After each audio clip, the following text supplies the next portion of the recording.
유명인들의 학력 위조 사건으로 온 나라가 떠들썩했던 적이 있습니다. 시작은 전 동국대 미술사학과 교수 신정아 씨였죠. 줄줄이 이어져 있는 폭탄의 뇌관을 건드리기라도 한 것처럼 방송계, 종교계, 학계 등에 있던 많은 유명인사들이 누리던 자리에서 물러나야만 했습니다. 우리에게 있어 그 원인이 학벌을 중시하는 사회에 있다거나 그들 개인적인 도덕 불감증에 있다는 것은 중요치 않습니다. 다만 비도덕적인 행동이 성공으로 가는 열쇠가 되는지 아니면 커다란 비용이 되는지가 바로 우리가 집중해야 할 문제입니다.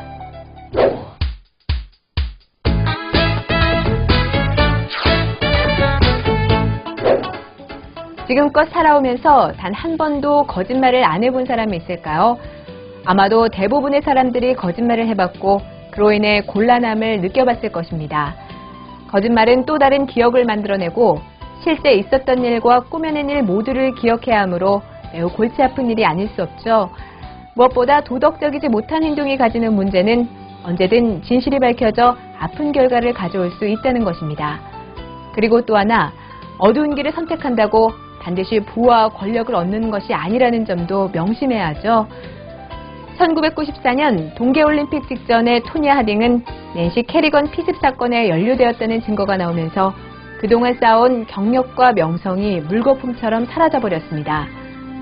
노트르담 대학 축구팀 감독이었던 조지 오리어리도 착한 일을 한 고향 소년이라는 제목의 신문기사에서 이력을 허위 기재한 사실이 폭로돼 2001년 감독직에서 물러났죠.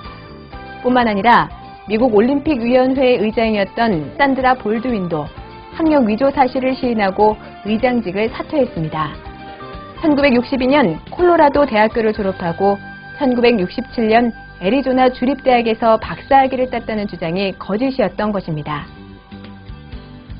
제2차 세계대전 당시 조지 S. 패튼 장군은 사건의 진상도 알지 못한 채 가짜로 구성된 부대에 육군 지휘권을 넘겨받았습니다. 이해할 수 없는 상황은 그뿐만이 아니었습니다.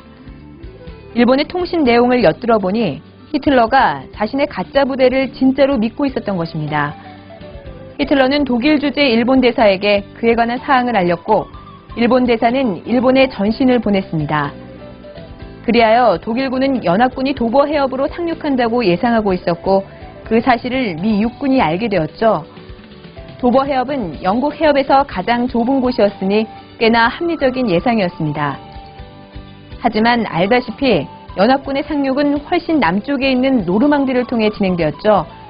당시 유럽 전역에 퍼져 있는 독일군의 우세에 대항하고자 한 연합군은 거짓 정보를 흘려 독일군을 실제 상륙 지점으로부터 멀리 이동시키려 했던 것입니다. 어떤 면에서 전쟁의 목표는 적의 항복에 있기 때문에 이런 속임수는 필요할 것입니다. 의로운 전쟁의 오른편에 서 있는 자는 속임수를 무기로 쓸 수 있어야죠. 그러나 대다수의 사람들은 전쟁을 치르지 않습니다. 그저 수많은 사람들과 어울려 살아갈 뿐입니다. 중국의 검을 가지고 뭐든 할 수 있다. 그 위에 앉은 것만 빼고라는 속담이 있습니다. 이것을 거짓말과 관련해 바꿔보면 이렇게 될 수 있죠. 우리는 속임수를 가지고 뭐든지 할 수 있다. 단 그것과 함께 지내는 것만 빼고. 거짓말은 검처럼 무슨 일을 해도 쓸모가 있습니다. 단 가까운 사람들과 장기적인 관계를 맺으려 할 때만 빼놓고 말이죠.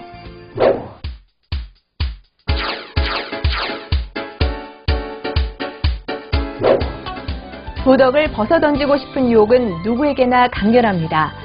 하지만 비도덕적인 행동을 구입하는 비용은 낮지만 그것을 유지하는 비용은 우리를 죽음으로 몰아갈 수 있다는 사실을 항상 명심해야 합니다. 미국 3, 4대 대통령이었던 토머스 제퍼슨이 말한 정직은 지혜라는 책의 첫 장이라는 충고를 항상 되새겨야 할 것입니다.